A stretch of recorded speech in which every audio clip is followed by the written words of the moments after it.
পুরো বিশ্বের সামনে জীবন্ত পুড়িয়ে মারা হলো গাজার সাংবাদিককে। আরও একবার ইসরায়েলের নৃশংসতার শিকার সংবাদকর্মীরা। রোববার খান ইউনিসে সাংবাদিকদের তাঁবু লক্ষ্য করে চালানো হয় বর্বর হামলা।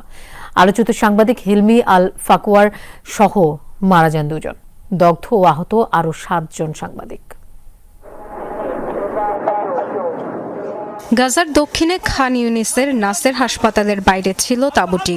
শহরটিতে কাজ করা সাংবাদিকরা এখানে অবস্থান নিয়েই চালিয়ে যাচ্ছিলেন পেশাগত দায়িত্ব। জানা ছিল ইসরায়েলের, এরপরও হামলা। উদ্দেশ্য প্রণোদিত ছাড়া কি বলা যায়। ততক্ষণে উপত্যকা জুড়ে ইসরায়েলের হামলায় দিনের প্রাণহানি 30 জন ছাড়িয়ে গেছে। ফিলিস্তিনিদের মৃত্যু আর ছোটাছুটির খবর সংগ্রহে ব্যস্ত অনেক সাংবাদিক। কয়েকজন আবার তাঁবুতে ফিরে সারাদিনের তথ্য গোছানোর কাজে ব্যস্ত। এমন সময় বোমা হামলা, বিস্ফোরণ, অগ্নিকাণ্ড।